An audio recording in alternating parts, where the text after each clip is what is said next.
posachedwa apa tikupasirani ulendo wa Dr. Michael Bizzu Kibusi amene ali a Vice President a dziko lino.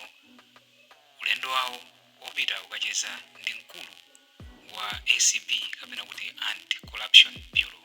Iwo afika ku maofesi a Anti-Corruption Bureau lero lino pa 27 June 2025. Nataka kutia hapa unataka kusiri. Au kutaka kuzuri.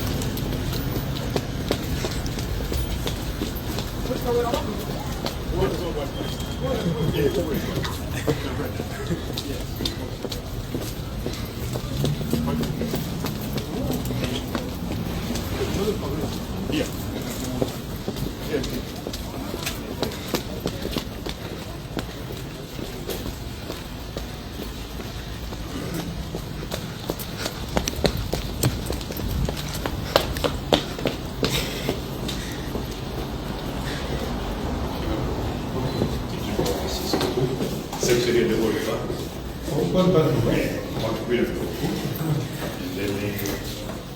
Yes. I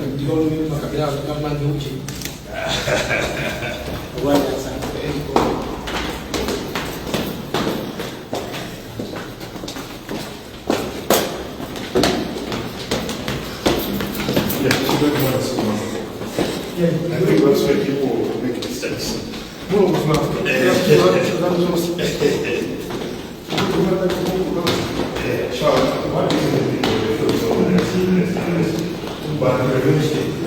It's key. And awareness.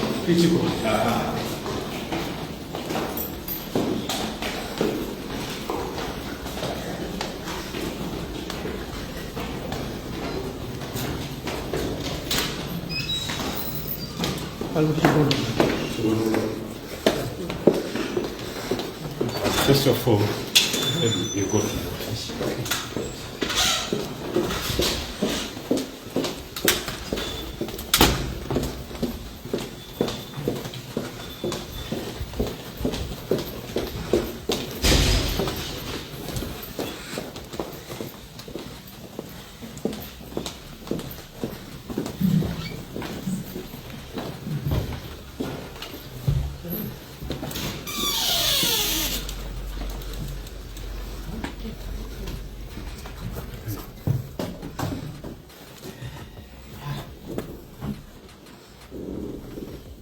Just a minute.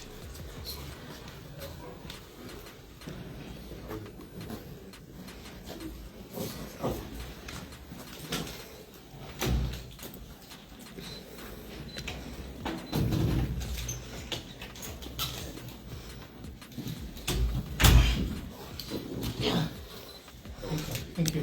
Thank you. Yeah.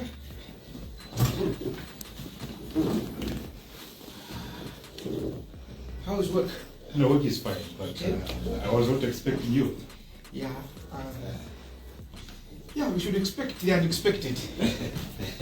Just let's start with the. I received the. Yeah, this is. Yeah. I got my own copy. Where's Chingondo?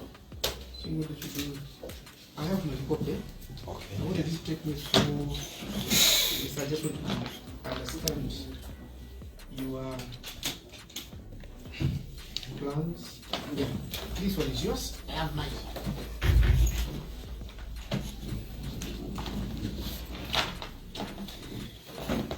Yeah, welcome, the Vice President.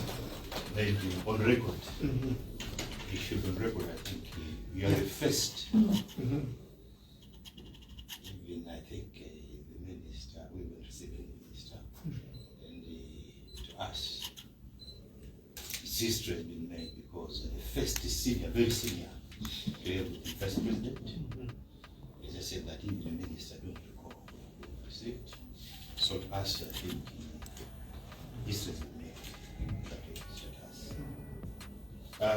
This we have a place, maybe how Yeah. When you look behind you, where there is that sky.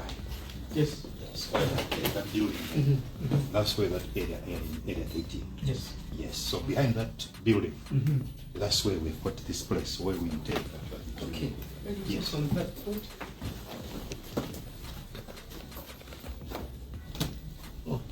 Yeah, behind this building, that Skype, Yeah, that's story right. building. Yes, okay. So this place is there, I think. We've done everything. And what we're expecting now, I think the design just like it's supposed to be out there today.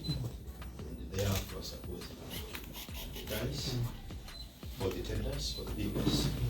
So what we have in front of you is the Office complex. Yes, office complex. Just behind it, there. So since inception, 1994, when corruption most likely said 1998, we've been renting, and they still rent. When this building is rented, and we've had the officers at almost building, which I mean, I'll take you go that side and appreciate. So when I come in this building, I'm going to end all the problems. Because this building is intended to accommodate anti-corruption and also our sister organization that is FIA, Financial Testing. Yes. On the other hand, because if you look at it, it's big, we intended to use another space to have an academy, anti-corruption academy, where we recruited even our own staff. They're supposed to go through training and the continuous training, which some will be to anti-corruption bureau and others even to the public at large. So in front of you, you can see that that's the way the picture will look. So artistic work, you can see that's in front of you, then this other side of you. You see that even maybe if this building is to come today, you see the area 18 will change even the face of it. Even us in terms of the rentals. Now if you look at the artistic picture there, this one is a sign of hands. Holding each one another there. Yes.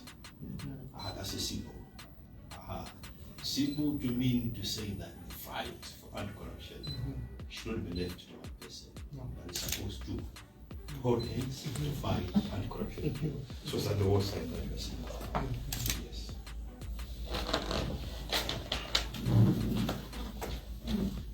So that's what we have. And even budget, of course, we have limited.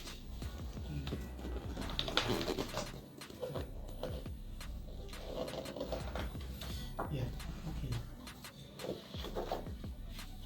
Now I received this, and I decided to come so that I should hear from you. Yes. It's important that you have your own office complex. It's very true. Because not some of the, but your documents here are sensitive. The concerned people, some of them I should say many of them, or if not all of them, have not been convicted yet. It's very true. Yeah, so the documents need to be treated as such. And also to hear your plans regarding the strategic approach to the issues of anti-corruption. Because what is known out there is you go to people to arrest those that are suspected to have indulged in corrupt practices. Not much is told or heard about the preventive part. Yes. So again, that begs the question as to what is your strategic approach to fighting corruption? Because what is more pronounced is the arrests, but the education part to prevent corruption is not much pronounced. So what are the issues? And from there, we now zero in on arrests. You know, there's a lot that we hear, we see. You know, what are you doing? Are you selective? You arrest these people and not those people. So we also discuss such issues. I also showed this impression to the president. He assured me, and that I should assure you, that the government will do its best to make sure that you have your structure.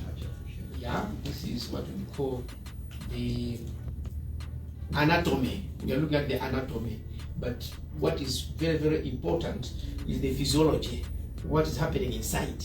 You know, the frame, the infrastructure, it will, you know, it will look good, beautiful, but what's happening inside? Are we saving the Malawians?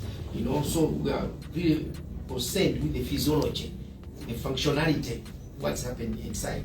So talking about the infrastructure, you know, it looks good. It's not going to be a problem really in terms of realizing it when the money is there and when the architects have actually completed their job. But what is maybe important for us to discuss is the work itself, the functionality, and the physiology. What can you say about it? Right, so I will answer you, right, Honorable. You're facing in terms of documents.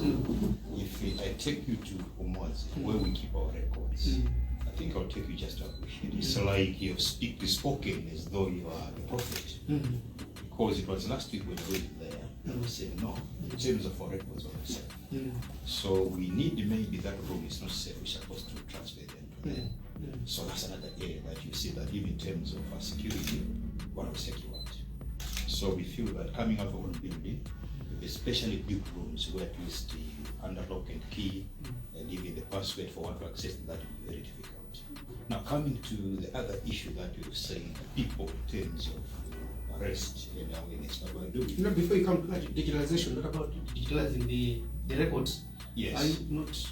We have digitalized, we have digitalized? electronic, yes, Okay, but now the keeping of hard documents, Okay. some of these become even exhibits. It's just saying when we made arrest, we recover some properties, they were supposed to keep them safely. Even the gate that we have used, you have seen support vehicles there, those exhibits, good that we have taken, but maybe in some cases taking long, you have seen them in that state. Now, currently, the right honorable, we have problems in Malawi, some which are man-made. But why do I say so? I'm saying so because to people, what is in their mind is people who commit offenses are politicians and public officers. I'll give you an example of Forex. Forex, the people actually who are culprits are not politicians, are not public officers. These are civils and the civilians, ordinary people. What do they do? One, they're not patriotic. Two, the issue of corruption to them, they are committing offenses, yet they get outside to say it's for politicians who are corrupt. We have stories of a group to say currently people get a dummy their tickets. It's not that traveling. Yet there are people behind them who send them extremism or Forex. So in terms of what we're saying, what is it that we're doing? We have a department that is that public education.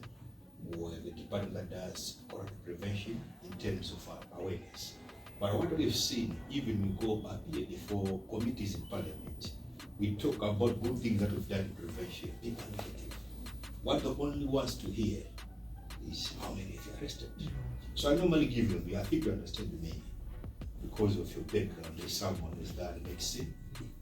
It will become a problem today to hear that we've admitted 10,000 people due to cholera. It becomes a problem.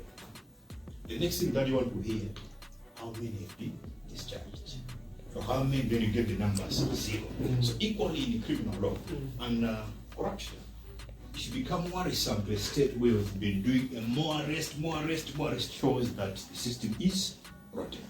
So if it is rotten, what I'm supposed to do? I'm supposed to come out with prevention measures to prevent. So we're saying that issues of prevention are supposed to start with individuals, family, household, community, district, constituency, country as a whole. So it's supposed to be individuals. That's why you've seen even the symbol here. We are seeing people holding hands to say the fight for corruption is supposed to be left and corruption bill alone. No, but it's a fight for all of us. So we're trying actually to do a lot of awareness, a lot of prevention measures, and currently we're in the process of coming up with the National Anti-Corruption Strategy 3, because that one we're using ended up in December last year. You see, I'll say this looking straight in your eyes, because you and I are people that are being entrusted with this responsibility of saving Malawians, and we are doing this on behalf of God. makonda kunena kuti machita zinthu zoti olwa maloko ukachoka anthu sakuyitanenso kuti kuti pamona pangachani. Inu ntchito yanu ndi funa kuchepesa katangale mlaimo pali zambiri zikuchitika inoyo apo mpaka zambiri zimene mmazisowa kuti ntchito ziyende funding maybe seems zoti whether it's enough or not kumano kuzoboma committed kuti drama muzipasuka zokwanira mene chifuna kwamba chona kuti by way of kuthandizana. That's what has made me kuti ndingonyamuka kuja kwera kunoko. Ineyo ndavala suti kuvula sugar si nkhani si vuto fanikana kuti ndikavule sugar ndikuvutikira pikosea muziyambika muno koma ndili abale ndili anthu mayi momo kuti akavule sugar apange budget ya miezi iwiri mashuga ula kamugule ango dula ukanga tuwapanga chiwewe ango zikwerera sugar ango kwera and with forex, but there's so many factors that the people are citing. But there is also another narrative out there. Sugar, but when they are playing games, holding, utani, na siya Malawi. Ndia tuti mnamjia adis passport ya Malawi no, calling the Malawi as valid passport. Kumanja ntuti anachoka kuna kwache ndibwera kunoko sikuti kwakumba iya. What I'm trying to say ndona kuti anti corruption iyi pamene tikuti tifuna tizia kuphunzitsa anthu wamanga swawo makaza kuna kuti udindo wanunso omamvesera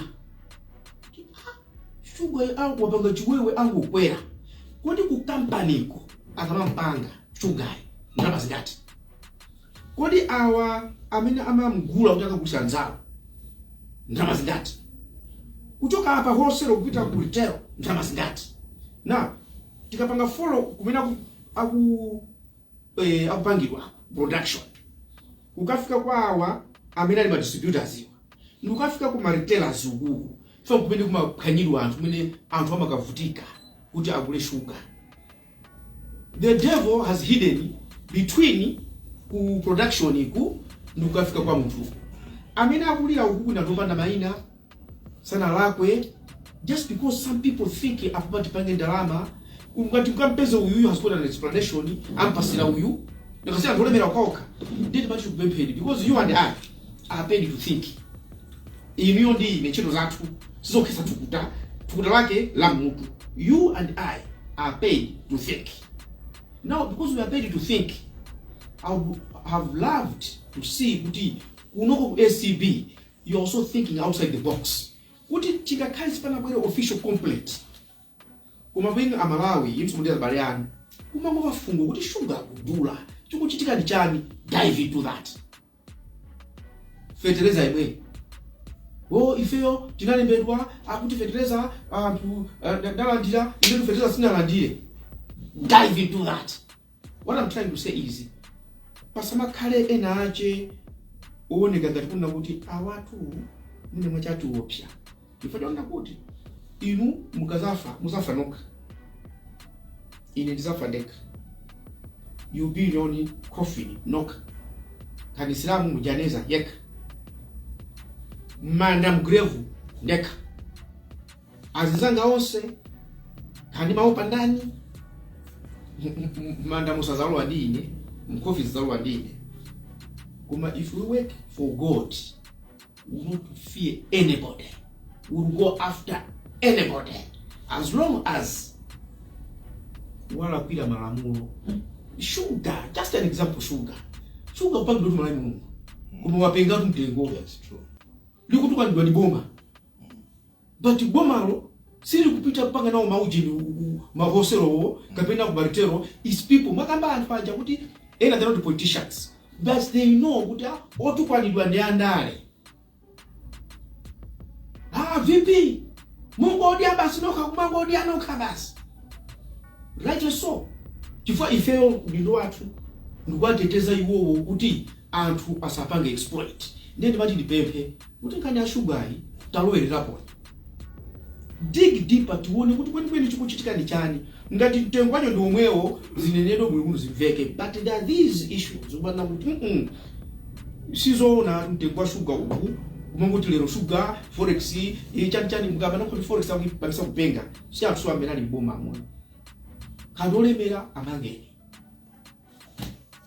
What I'm saying is pakali panopo Amalawi asavutike chifukwa cha anthu ena olemera the untouchables iyayi musaupe aliyese muzalwa mzenjera manda nokha muzakhala mu bokosi nokha kana mujaneza nokha. God will judge you nokha. Ena osewo basino bye bye. So I've come to encourage you. I've come to urge you. Kuna kuti mupye mtima. Mukaindi chiwewe. People say akomanga mukamanga ntola kuika malakwa koma mukamanga pachifukwa mangani mzungu mangani mwenye mangani kadi mangani mutokula mangani politician mangani wamboma mangani wausana mboma mangani tupita kuchisango ana ndo fanya chisango akuti manga iyayi musakaye fungula chisango ili choko situkukuzana za chisango situkukuzana chukukuzana muyo ndikatangani. Ndukamba is because when the president appointed me as Minister of State for Public Service Delivery, ndima yangana nduna zubira bwanyi ntchito mogwirizana. A president akandituma tapanga izi ndipange. Anduna so zikakhala ndifuna mafunso awo afunsa president akauza akafunsa na vice president tugwira ntchito ngati a team. Koma Malawi yanzi pa ground akulira zambiri zinakulirazo. Kumasiyangana kuti izi tutitatu kuzipanga deal with it izizi akupangisa ndani palena ache nditoti mwina mwaje mkati mwagwire kuona kuti uyu wazola mafuta option ndikamugwira zindivuta iya imugwireni ndibwerezaso manda mzalwa nokha mkofi mzalwa nokha God azakutanga ndijaji nokha zambiri mukuchita bwino koma tiyangane kuti anthu akulira chani chikwavuta ndi chani zina anthu mangula kuzopeka. Dive into those things as well.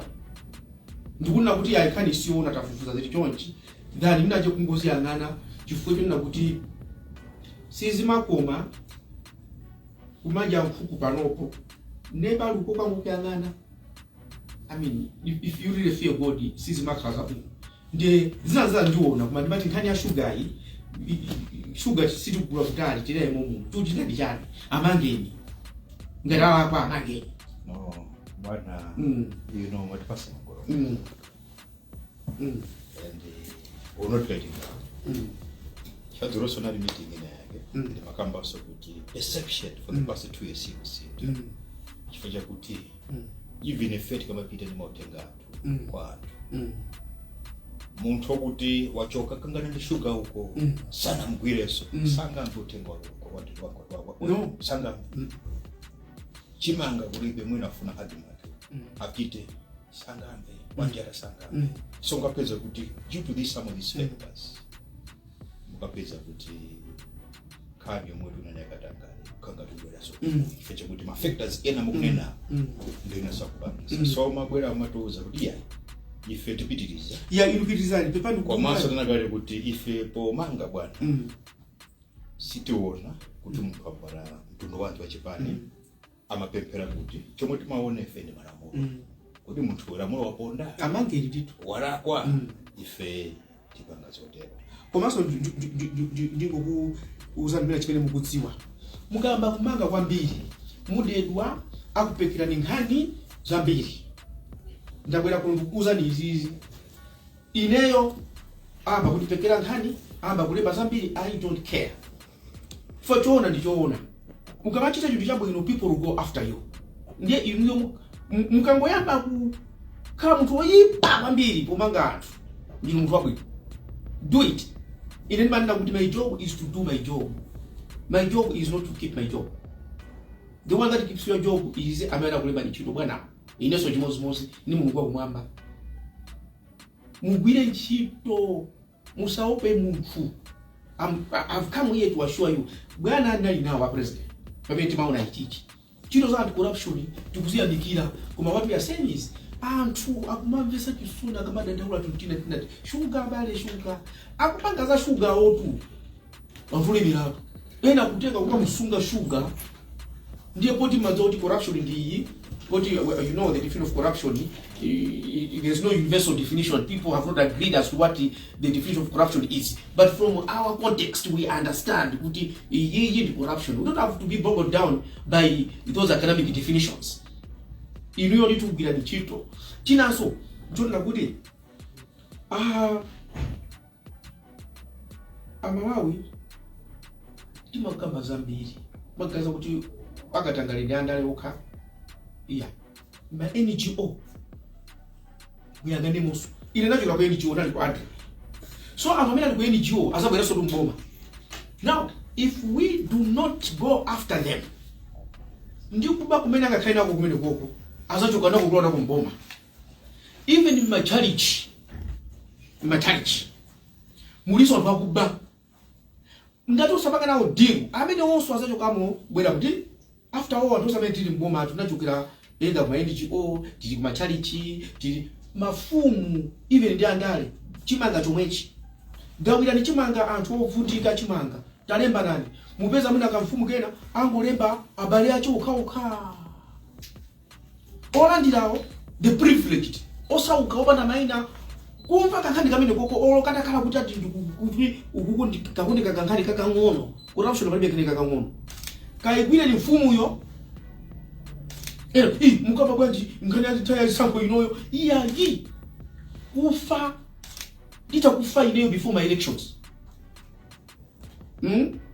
Iyo ndi ine tizo na chilungamo chisankho iso tisambira tizichijenjemerera kwambiri tinjenjemere siku loweruzidwa agwire ni mafumu akubawo chimanga chipita kwa anthu osauka basi no pakhaliso kuzembesa kuti kandi ndindo pakali chimozimozi chito iyi ndi ya Mulungu. So naganiza kuna kuti yajibwere ifana kuti ngati ku Mozambique anatuma bwana ukayibirira kwenda ku Mozambique ndachizania kwa uswa Mozambique ndikuona tozi kutere anthu tu ndimatina kuti kunyapulidwa ndikwa bwino tima issues human rights nzofunika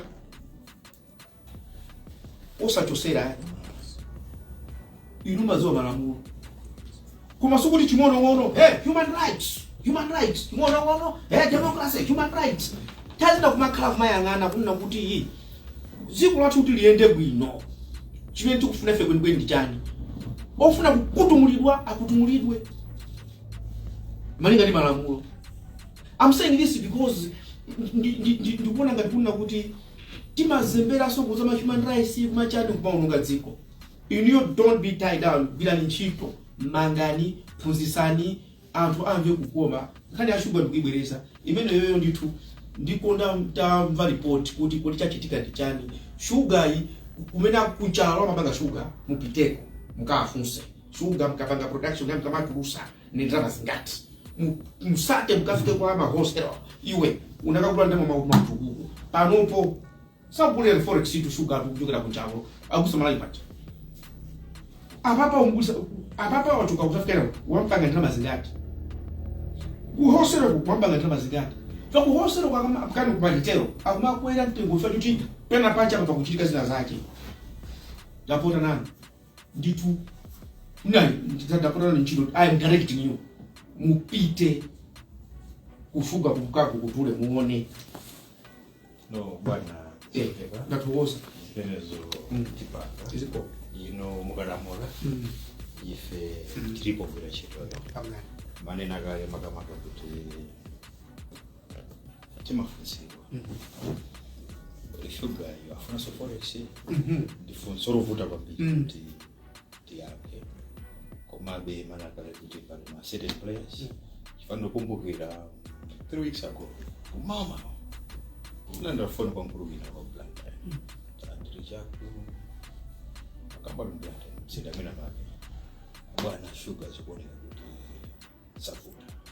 As I'm talking to you akadari kwa zanga tano saka zamuza kuti bwina alizofuna uchitika just mboza manager kuti sugar yo asakulisidwe call me kwa masa reach out to the minister wa trade said ndamva kutoro terokoso makuti say yes.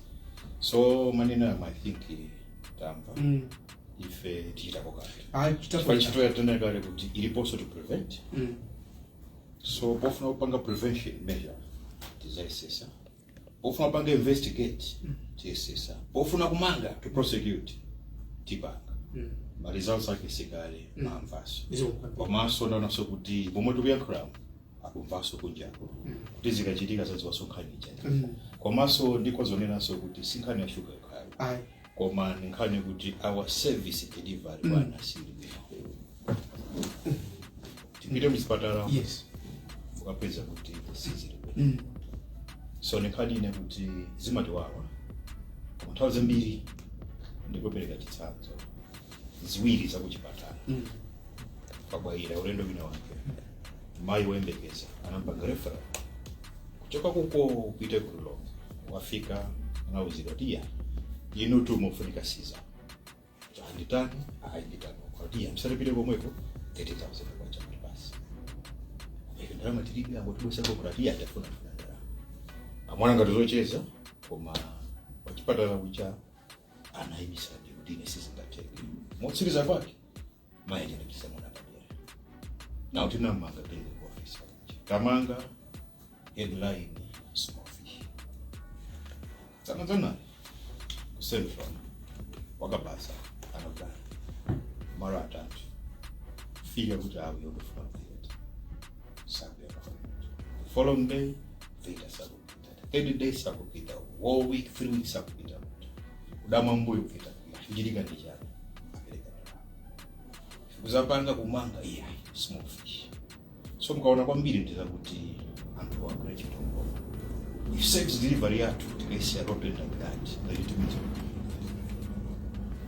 so ndizina zokuti ifesi tulipo kuona kuti ndi big fish kapina small fish tilipo kuona mlango wapangirwa ni mtu so za sugar zile hapo tisa sabiti pati kipina pali pose katangarari kapenda kuadi maki antu akugura chimangacho pachitika katangari ifetese sabanga manena sonkhani za mafumu mafaira kutolo kusajira na referee ni afumu ina yakaupasungu mbaso kwa pose itapanga kuti the small fish is umsasamale chifukwa you know people who die of malaria imaluma tukaka ngoro kwa mosquito a mosquito as small as it is ima pampunku malaria. So whether it's small fish or big fish, it's very important kuti anthu amene agwidwa alangidwe. Iniyo chimene muzichita inu kumagwira ntchito muzikuti what does the law say? God in heaven, what does he say about me? Gwira ntchito. A president akupasa ntchito. Anamba kuitana ni kuti uyu msamake. Tuwe. Even in your son.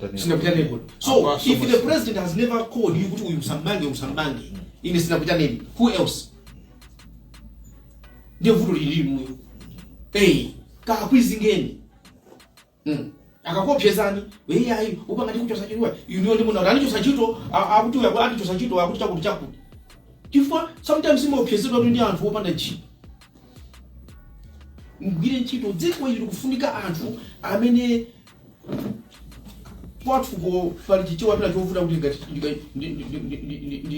ndi chipasule koma inogwira ntchito mopa mu period dziko liyenda bwino. Lero li mwanthu akupanga mamiliyoni pamwamba pa anthu osauka kale. You know, ma project flagship projects, ma project ambiri iyiso ndikuuzeni. Mupange so dive into Department of Buildings. Ndikukulamulani inuyo. Department of Buildings. Panali building high court ya commercial. Blantyre. It had to take me to intervene. Kuti imalizidwe a president akasigulire. You should be interested. Kuti why did it have to take you? Did kuti auji kapita vice president akapanga intervene. National Bridge kundirandi. What happened? Ikumangidwa pakati panopa. But who frustrated zimene zozo? Angokhala. No, go after them. Kati pamanga kuti izachuluka abatengo asiya. Sesani. National Bridge, what happened? Department of Buildings ma buildings ya kama mbili ya kuchedwa kumangotea basi ni forex kina kono tengo kupanga French Cattle email French Cattle Center Blantyre Cattle Center now zidwa last year kuti mu October tikatisekuli mpaka na lero sinasekulidwe. What you get are the documents tipanga chonchi dive into that. Department of Buildings akulongo solele mundo chuchika chani you find somebody is hiding somewhere mangani. Mukamanga awili atatu bachejumu kumanga awili atatu kwa ombuza aya bamantazo kuti paka lipanupa sizili bwino. Don't romance the problem. Gwirani mangani. Nechito ya muntu mwaphunzisa mangani. You're simply doing what you have been told to do. A president is an aggressive. And I've been talking to him, guys, as many as easy, sanalesepo. So if there's anybody amazima umbali mwakuguza kuti amene yesu mmange. Because ukafuna kumanga muntu funa kuti usamange amene yoyo. Amene yesu lokula kwaso. Amene funa kumanga. Ndika nakhala ine inuyo leroli. Singenda kunyumba. Ndikana kunyamuka pano kwamba kwa manga. Mmange kadi 6. Akuwa 6. Kani 9. Ola kikawe kwa manga. Musajide kujenjemera. Because you have done nothing wrong. You have done something wrong. Palizambiri mwani unakuti ichi tusavuta pizisi. Ichi tusavuta ifanya uyu mangani. Punzisani. Ni chido yanu. Tikaone sokono ma infrastructure. Kamera mwa office ko tikaone koma iyi I plead with you. Ipshani ntima mwambe kwa manga. No bwana. Sasa so ni office na pari na hiyo. So tikaibia huko. Simba ya pesa kutumia kwa sababu kwa saa staff tu money. Kuma ikuru yambitira sugar. Kali kuko papa tuone ku Baki sugar bwana tamba. Ndiye sasa kuti ibanga zibene.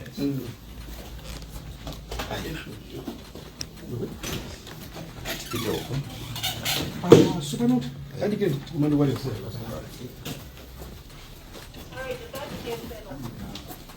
Ndio.